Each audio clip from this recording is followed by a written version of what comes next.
आज division class में जो है कुछ क्वेश्चन देखेंगे प्रोग्रेशन के, और जो क्वेश्चन है कॉन्सेप्चुअल क्वेश्चन होंगे, और उनका जो जनरल मेथड है वो तो आप देखेंगे ही देखेंगे, और उसको कैसे जो है कुछ सेकंडों में कैसे उसको सॉल्व करेंगे जिससे आपका एग्जाम में टाइम भी बचेगा, और उसकी जो शॉर्ट ट्रिक्स हैं वो जो है आप देखेंगे क्वेश्चन में।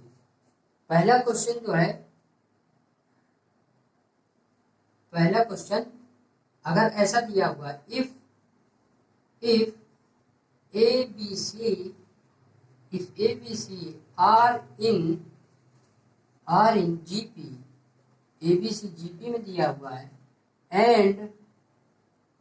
and x, y are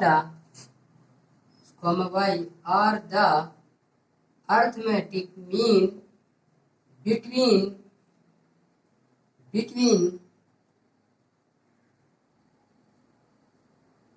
AC and BC, B, C। x जो है वो अर्थमेटिक मीन है A और C के बीच का, और y जो है वो अर्थमेटिक मीन है B और C के बीच का। Then find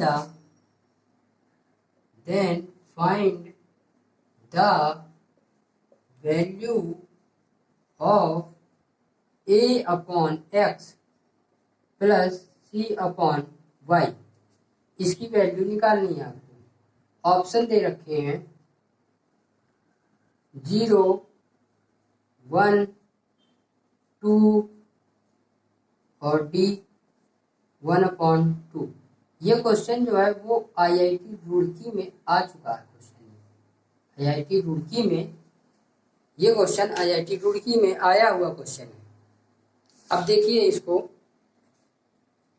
क्वेश्चन की थीम आप समझ गए होंगे। अगर ABC GP में है तो देखिए ABC अगर GP, इसका जनरल मेथड में बताऊंगा। अगर ABC GP में है तो ABC GP में तो आपको पता है क्या होता है रिलेशन, B² = AC होता है रिलेशन। और अगर x जो है वो A और C के बीच का अरिथमेटिक मीन है, तो यहाँ से क्या आएगा x = A + B/2, और y जो है वो B और C के बीच का अरिथमेटिक मीन है, तो y = B + C/2। ये आ गया आपके पास पहली इक्वेशन, ये हो गई दूसरी इक्वेशन, और ये हो गई आपके पास तीसरी इक्वेशन। पहला तरीका इसका ये है कि वैल्यू आपको निकालनी है A/x + B/y। यहाँ पे आप x और y की वैल्यू यहाँ पे पुट कर दीजिए, आपको इसका आंसर मिल जाएगा। पहला तरीका। अब चूंकि ऐसे करने में पेपर में काफी आपका टाइम जाया होगा, ऐसे करना और पेपर में ऐसा करना मुझे नहीं लगता ठीक है। तो पेपर के पॉइंट ऑफ व्यू से हम देखेंगे कैसे करेंगे, वो देखते हैं। यहाँ तक आपने कर लिया, ये 3 चीजें तो आपको लिखनी ही पड़ेंगी।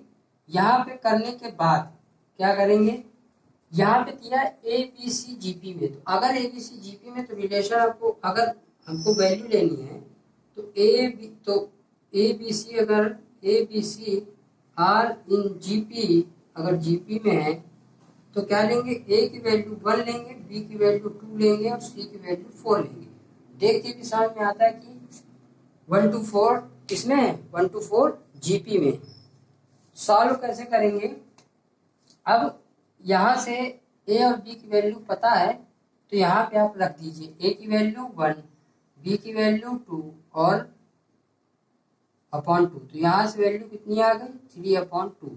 x की वैल्यू कितनी आ गई 3/2, x की वैल्यू कितनी आ गई 3/2। इसी प्रकार y = B + C/2, यहाँ पे वैल्यू रख दीजिए, b की वैल्यू 2, c की वैल्यू 4 और अपॉन 2, तो 4 to 6/2 3, यहाँ से आ गई 3, तो y की वैल्यू आ गई 3। अब इसको सॉल्व कर लीजिए। अब डायरेक्ट यहाँ पे आप वैल्यू रख के आंसर फाइंड आउट कर सकते हैं। देखिए वैल्यू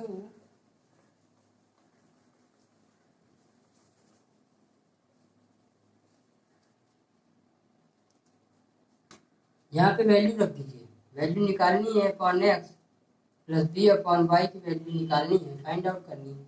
ए की वैल्यू मैंने लिखी थी, ए की वैल्यू 1 लिया था, बी की वैल्यू 2 और सी की वैल्यू 4, क्योंकि ये ए बी सी जीपी में थे। ठीक, ए की वैल्यू रख दीजिए 1, एक्स की वैल्यू 3/2 प्लस बी की वैल्यू 2, वाई की वैल्यू 3, वाई की वैल्यू, अच्छा सी की वैल्यू, ये बी नहीं है यहाँ पे, ये सी है। ठीक है, ये ध्यान रखिएगा, यहाँ पे ये सी है, तो सी की वैल्यू 4 और y की वैल्यू आपने 3 निकाली है, यहाँ पे रख दीजिए। तो यहाँ से ये 2 ऊपर चला जाएगा तो हो जाएगा 2/3 प्लस ये आ जाएगा 4/3। इसको आप सॉल्व करेंगे, एलसीएम सेम है तो 4 to 6/3, वैल्यू आ गई कितनी 2। इसका करेक्ट आंसर जो होगा वो क्या होगा 2 इज राइट आंसर इसका। तो देखिए ऐसे करने में आपका समय भी बचेगा और क्वेश्चन जो है कितनी जल्दी हो गया और आपका आंसर भी आ गया। नोट कर लीजिए इसको। नेक्स्ट क्वेश्चन देखिए क्या है, if x, 1, z are in AP, if x, 1, z are in AP and x, 2, z are in GP, then ये बताना है कि ये किसमें होगा, ये जो है किसमें होगा, ये ऑप्शन दिए हुए। अब ये आपको पता है कि अगर A B C A P में होते हैं तो 2b इक्वल ए प्लस सी, 2b इक्वल ए प्लस सी। तो अगर यहां से बात करें, अगर मैं बात करूं, अगर सॉल्यूशन देखिए, अगर बात करूं x, 1, z are in AP, तो ये क्या होगा, ये ए है, ये बी है और ये सी है, तो क्या हो जाएगा 2b मतलब 2 into 1 इक्वल ए प्लस सी मतलब x प्लस जेड। ये क्या आ गया 2 इक्वल एक्स प्लस जेड। ठीक, एक तो ये बन गई कंडीशन। दूसरा बोला कि x, 2, z are in GP. अब पता है कि ए बी सी जीपी में हो तो b square equal a c होता, तो लिख लीजिए x, 2, z are in GP. ठीक है, इफ लिख लीजिए, if x, 2, z are in GP, then क्या हो जाएगा बी स्क्वायर, बी क्या है यहाँ पे 2 का square equal B square equal A into C मतलब एक्स इंटू जेड। तो ये कितना हो गया 4 इक्वल एक्स इंटू जेड, या बोल सकते हैं 4 equal x Z, 4 equal x Z. ये दूसरी कंडीशन हो गई। अब देखिए एक कंडीशन आपके पास ये है और एक कंडीशन आपके पास ये है। इन दोनों कंडीशन से आप जो है x, 4, z ये निकालेंगे कि किसमें। देखिए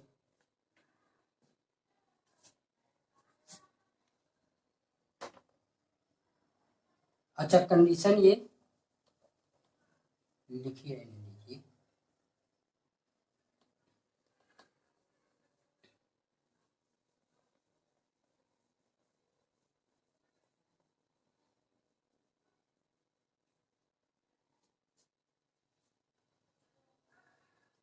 अब देखिए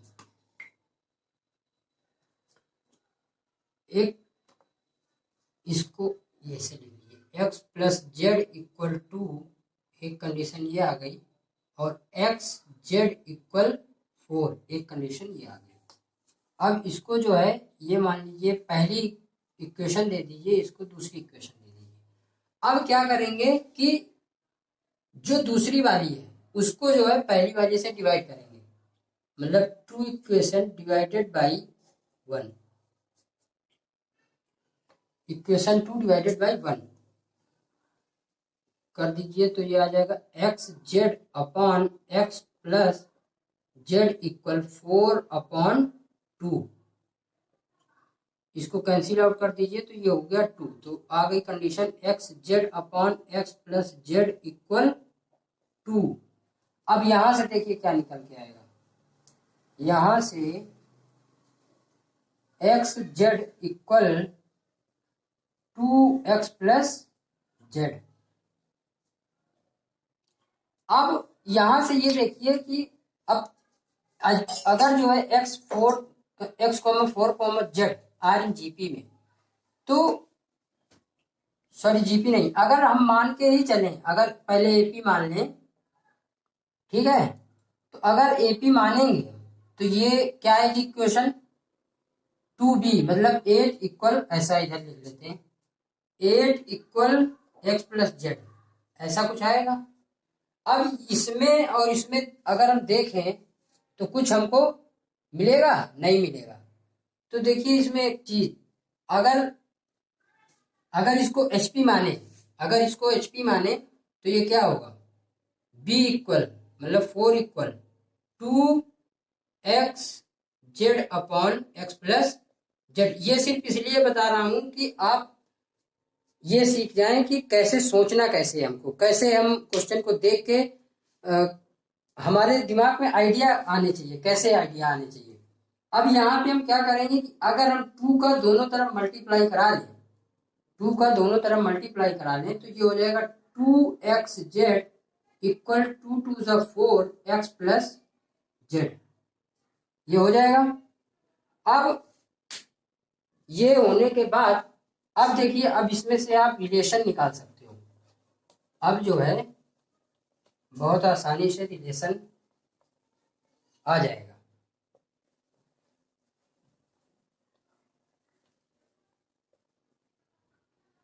अब देखिए यहां से क्या आएगा, अगर 2x जेड और इसको जो है अगर नीचे कर दें तो 2x जेड अपन x plus z equal 4 equal 4। अब ये बताइए, अगर x4 जेड एचपी में है तो कंडीशन यहां से क्या आएगी, यहां से कंडीशन क्या आएगी, अगर if x4 Z are in HP तो क्या आएगी, क्या होता है b equal to A C upon A plus C. b यहाँ पे क्या है 4, 2 A C X Z upon x plus Z. अब ये देखिए यही ये है वही तो ये लिखा हुआ, तो इसका मतलब x4 जेड किस में हो जाएगा, एचपी में। तो इसका एचपी जो है करेक्ट आंसर हो जाएगा।